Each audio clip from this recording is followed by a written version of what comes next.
Hello friends, today in this video we'll be discussing a medium difficulty question from Leetcode. The title for this question is maximum subarray. Now let's first understand the problem statement and the constraints given to you. So the problem statement states that you have been given an integer array nums and you have to find the contiguous subarray which has the largest sum and return the sum. Now, by contiguous array, it also states that it should at least have one element. So you cannot have any contiguous array which has no elements in it. So at least one element should be there. Now, the constraints that you have been given are stating that your nums array length of that array that have been given to you may vary from one element to 10 to the power 5 elements, and each element in that nums array would be ranging from minus 10 to the power 4 to plus 10 to the power 4. Now let's understand this with an example and try to find out what is the maximum contiguous sum of a contiguous subarray. So let's take an example which is also given in the Leetcode example. So let's take minus 2, 1, 3, minus 3, 4, minus 1, then 2, 1, minus 5 and 4. These are the elements that have been given to you.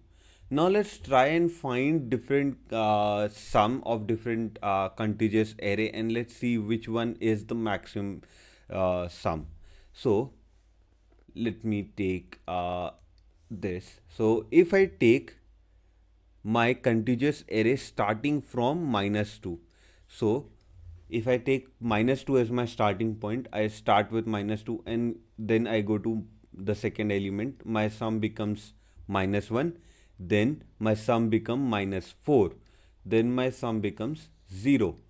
Then it becomes minus 1, plus 1, plus 2, minus 3 and minus 1 plus 1. So this is sum when I say that my index starts from 0 to the last index. My last index is I'll just mention all the index numbers over here for future reference as well. 0, 1, 2, 3, 4, 5, 6, 7 and 8. So that means my last index is nothing but up till 8. So if I start from index 0 and go up till index 8, my sum becomes equal to 1.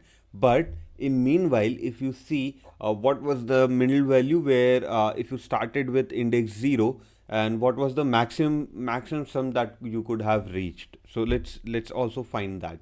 So this is from 0 to 8, but when I take minus 2 minus 1, so that is minus 2 and 1, that is minus 1, minus 3 into account, then that becomes minus 4.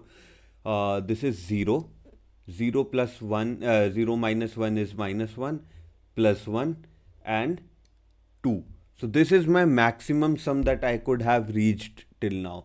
So if I start my index I is equal to 0, then maximum sum that I can reach is 2, and that is for index 0 to 6. So this is one contiguous array. Now let's try and find another contiguous array and try to figure out if we have some other elements that can be greater than 2. I'll remove the highlighted elements and let's again start. Now if I start with index 1, let's start by index 1. So if I am on index 1, that means sum starts from 1, then minus 3, that becomes minus 2, then you have plus 2, then you have plus 1, then you have plus 3, 4, then you become minus 1, and then you become plus 3. So let's try and find out what was the maximum value if your index was starting from index I is equal to 1. So for I is equal to 1, my first value is of course 1. Then second sum becomes minus 2. Then my sum becomes minus 2 plus 4 is 2. Then my sum becomes 1. Then my sum becomes 3. Then my sum becomes 4 minus 1 and then 3. So my maximum sum if my index is 0, index is 1 is 4. So if my index starts from 1, the contiguous array that I would be considering is uh, till 6. So up to index 6. So that becomes 4. So right now if I take this into picture, that means I will discard this part because the sum is definitely 4 is greater than 2. So I don't care about the starting from index 0. Index 0 will never result in a sum that is greater than 4. Now let's start by an index 2. I is equal to 2. Now if my I is equal to 2, that means my first sum is always minus 3. Then I'll do it with a comma and let's change the ink so that it's clear. So minus 3 plus 4 is plus 1. Then plus 1 minus 1 is 0. Then 0 plus 2 is 2. Then 2 plus 1 is 3. 3 minus 5 is minus 2. Minus 2 plus 4 is plus 2. So if you see, the maximum sum is 3, but that is not greater than 4. So I would not take I is equal to 2 to this value is again 6 for some surprise element that is 3, but I will not take this into picture as well because till now I have found 4 as my maximum sum. Okay. Now let's take another index I is equal to 3. Now if I start with index I is equal to 3, first value is 4, then 4 minus 1 is 3, 3 plus 2 is 5, 5 plus 1 is 6, 6 minus 5 is 1, then 1 plus 4 is 5. So if you see, the maximum value is 6 and this 6 comes up to index this one. So that means if my I starts from index 3 and go up to index 6, my maximum value is 6. That means now I would also discard this value for my maximum because I've got another maximum now, and so on. So if you keep trying this and try to build a maximum sum for each index, then you would your result in the maximum would be the answer itself. But now let's try and find this code this brute force approach or write an algo for this brute force approach, and then we would reduce the time complexity if possible for this. So first try and write this code for the scenario that we just mentioned, and let's see if the time complexity can be improved and what is the time complexity. So right now I'll write a small piece of code for this for you guys. Now I've written the code for you guys just for simplicity, and let's understand the time complexity of this approach. So this approach I would say is the brute force approach.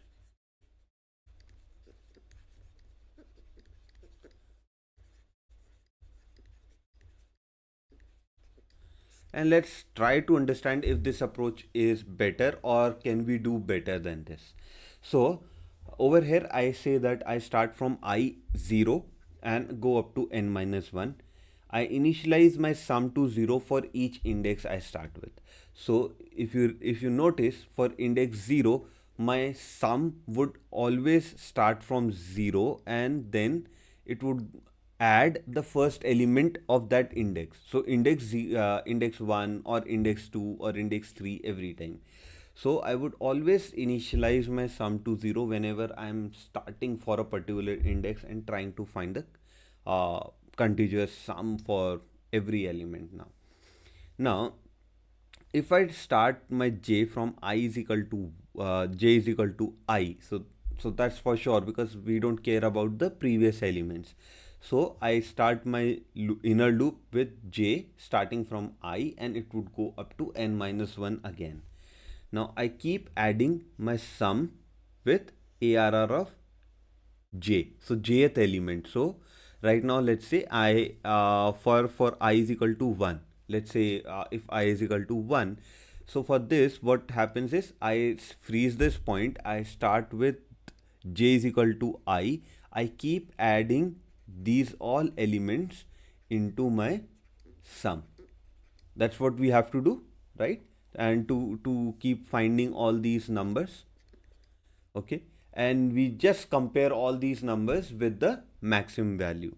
So if any of these value is greater than maximum value, we'll just we just apply maximum equal to the sum value, current value, and we just move on, and as the j completes we'll just go to the next index and start again fresh. Now what is the time complexity of this question? So for time complexity, this loop in the worst case scenario when I is equal to 0 would run for n times, and this outer loop will definitely run for n times.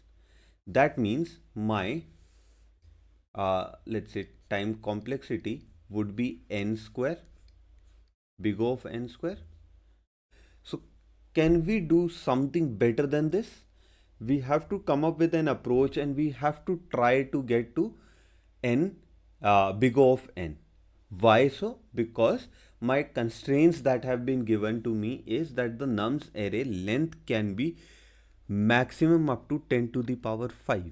Now by 10 to the power 5 means my maximum time, my worst case scenario, I would go up to 10 to the power 5 whole to the power 5, because this is my n.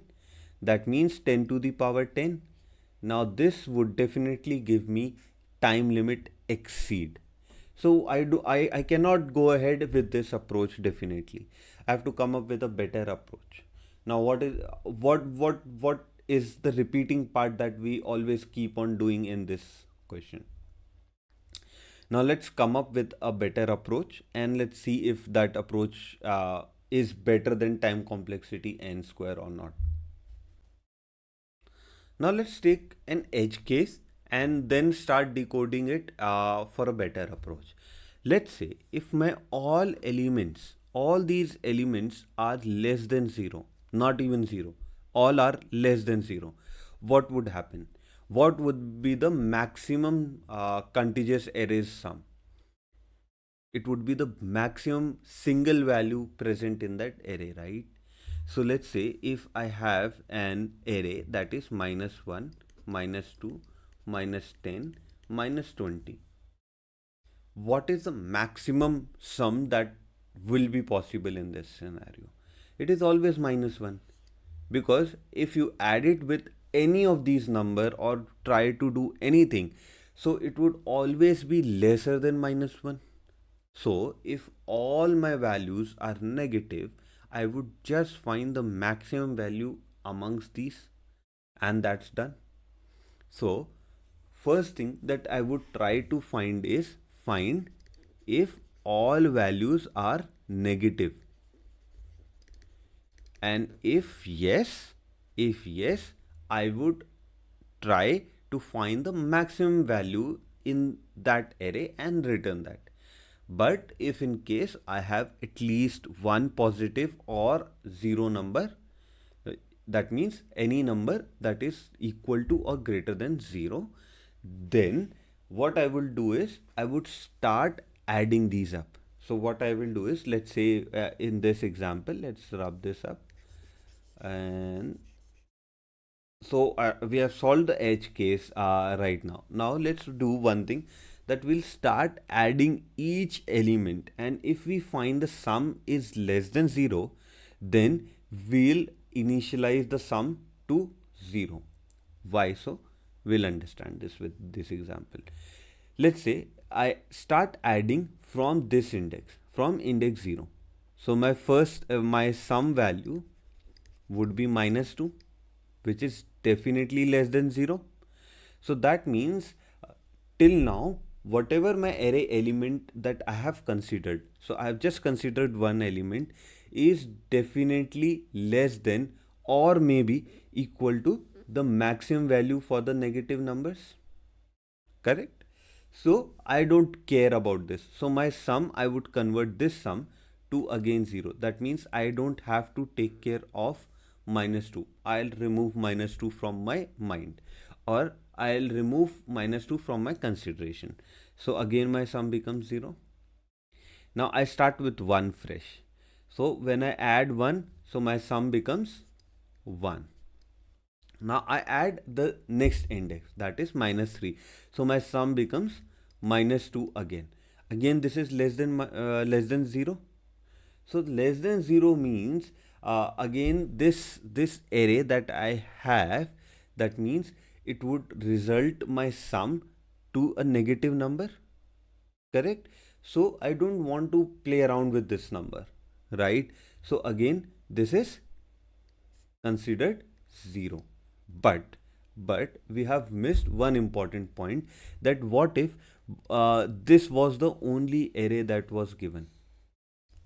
So then in that case 1 was my answer, 1 should have been my answer. So while we calculate the sum, and sum is greater than 0, we would compare it with a max variable. Now my max variable, I will always initialize with some value from the array. So usually we would initialize it with the 0th index element. So right now my max value contains minus 2. Okay, now let me remove this. Control Z. Sorry, this is index 2, and let me remove this. Okay, and let's start fresh again to understand it in detail now with this scenario. Now my sum is minus 2, which is less than 0. I would ignore this and set my sum to again 0. Now I go to my index 1. Now at index 1 my sum becomes 1, which is greater than max. So my max would be reset to 1. Okay. Now I go to next index, adding this next index value to my sum. This would result in minus 2. So whenever I get a value of sum less than 0, I would set that again to 0, and I'll not play around with max.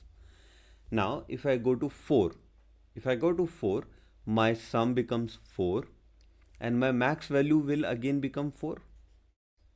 Correct? So I'm actually starting from this index right now. Now I add minus 1 to it. So my sum becomes 3, which is definitely not greater than max. So I'll keep my max as it is. Now I add 1 to it. That means it becomes 5 now. This is not my sum. My sum is 5, which is definitely greater than 4. So my max becomes 5. So if you see, the sum from 4 to minus 2 is 5. So that is my max right now. Till now, no confusion. Now if I go to next point, that makes my sum to 6 and again my max to 6. Now I go to next value, minus 5. This reduces my sum variable and takes it to positive 1. Positive 1.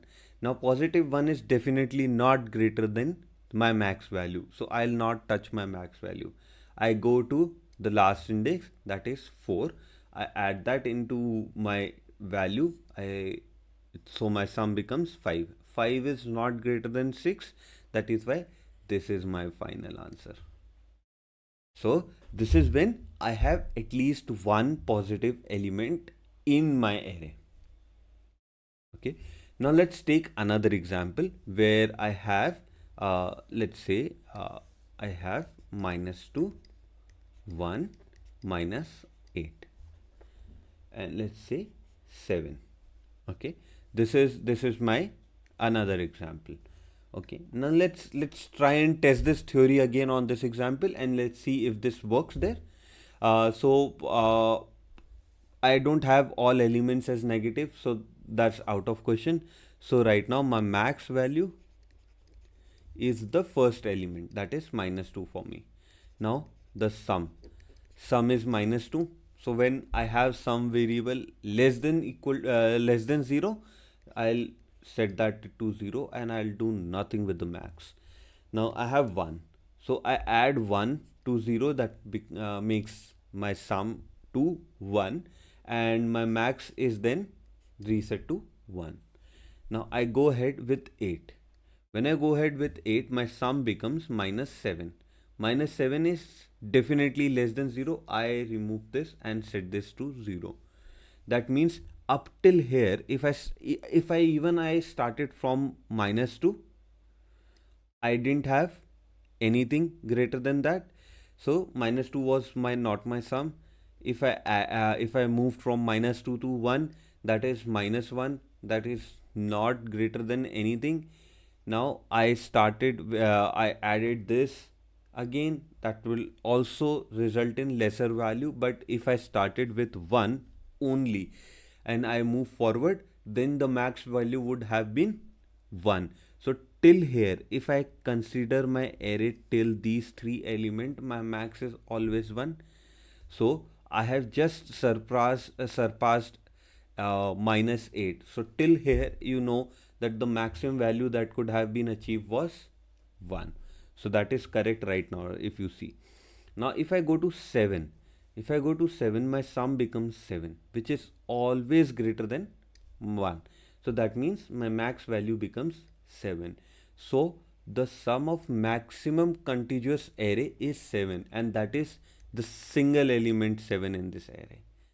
Now let's try to write this code in a plain English algorithm, and let's see if that algorithm is little understandable and we can convert that to a piece of code or not. Now, before moving forward and understanding the algorithm, let's first understand what was the time complexity over here. Now, for time complexity, I have run basically two loops. One loop just to check if all elements of my array were negative or not. So that is n iterations. Now, after completing that loop, I come up and start again iterating on the complete array in case I have at least one element that is equal to or greater than 0. So that means again I have plus n. So I have total 2n iterations.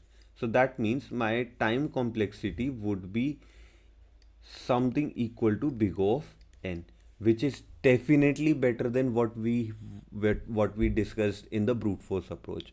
In brute force it was n square. So now at least if in case you consider number of iterations also, so we would have 2 into 10 to the power 5 iterations only, which was very different in the brute force approach. In brute force it was 10 to the power 10 iterations. So which is better? This one is definitely better. So that is why my this approach would work. But let's see and understand the algorithm over here. But till now, if you are liking the explanation of the code and you are liking the way we explain you, please do not forget to like, share and subscribe to our YouTube channel to keep us motivated so that we can keep making new videos that helps you guys. So now this is the algorithm that I have already written for you guys to save some time in the video. So my first step states that find if all numbers in a given array are negative and also the highest in the all negative numbers. So if you find this and if this is true, that means all numbers are negative, then the highest in the negative numbers is my answer. So the second step states that if all numbers are negative, return the maximum value that we found in the step 1. That's it. So if all numbers are negative, we would just return the maximum value in the negative numbers. Okay. Now, if that is not the case, and then what we have to do is we have to start iterating from 0th index to n minus 1. So we would start iterating the complete array and keep adding the numbers in a sum variable. Now, if the sum variable is le- uh, is less than is any time the sum is negative, that means less than 0, we would set that sum to 0 value. And if not, if that is greater than 0 or at least 0, we would check it with the max value, and if max value is lesser than this sum, we would set the max value to the sum, and in the end we would return the max value. So this is pretty simple algorithm, and you see the time complexity is always big O of n, and space complexity is always constant because we have not created any new array over here. Now let's understand the code and map each and every step in the code that I have written. So the code that I would be sharing with you guys is written in Golang, but rest assured you can write this same code logic in any language of your choice, and that should not impact your logic there. Now, if you see, this is the code that I have written in Golang, and this code over here, I have created a variable that states that if all is negative. Now, I personally would say that let's consider that all elements given to you is negative for initialization. Now we'll try to contradict this fact. Now I start running my loop from 0 to the length of the array. Okay, and if any number is greater than 0, that means my all negative variable that I have already created, and I considered that the array given to me was having all negative values, the consideration has failed. So that means all negative can be set to false, and I'll break out of the loop. But by the time this condition is not reached, I would try and find the maximum from this array. So till we have all the negative values, I'll keep trying and fetching the maximum value from the negative numbers, because I have to make sure that if in case this condition is never met, I also have the maximum value of the negative numbers by the time we finish off with this loop. So if you remember, in our first step, we wanted to find if the array is containing all negative numbers or not. If not, if yes, we would also try and find the highest number there. So this is practically my step 1, and time complexity for this is big O of n for just this step 1. Okay, now over here I have checked if all negatives is not equal to true, that means it should be false. So that means we have at least one element that is equal to or greater than 0. Now I start iterating from 0 to the length and keep adding that in sum. If sum is less than 0, I would initialize the sum to 0. Else, if, so that means sum is greater than or equal to 0, that means now I will check that with the maximum value, and if maximum is less than this sum value, we would replace the maximum value with sum, and by the end of this we would return the max. Now if you see, this is my step 3. Now where is step 2? Now step 2 states that if all numbers are negative, we will return the maximum value that we found in the step 1. So that means if all numbers are negative, that is all negative is equal to true, we would not enter this loop. So we would just return maximum, which we found in the step 1 loop. So that means this is also step 2, and also step 2 plus this is step 4 as well, because if in case we enter the negative, if we enter this place where we say that we have at least one positive element, so then also we are finding the maximum there. So either case we would be returning the maximum value. And if you see the step 3.1, that states that if sum is less than 0 or negative value, we would set the sum to 0. So you see this part. So this part is step 3.1 and this step is 3.2, where we say if max is less than the sum, we would initialize the max with not initialize, we will assign the value of max to the sum's value. And this is how the code flows. And if you can convert this to any language and you can try it on Golang, you'll definitely have all test cases passing there. Hope you like this video, and if yes, please do not forget to like, share and subscribe to our YouTube channel. So that's it for this video today, and in case you liked the video and it was helpful for you, please do not forget to like, share and subscribe to our YouTube channel. Also comment down below in case you want any particular question from Leetcode or Geeks for Geeks to be solved by us on Golang, or any other topics that you want us to cover for you guys using Golang. So go ahead and comment down below as much as you want, any topic on Golang, using Golang. We appreciate you guys to do that.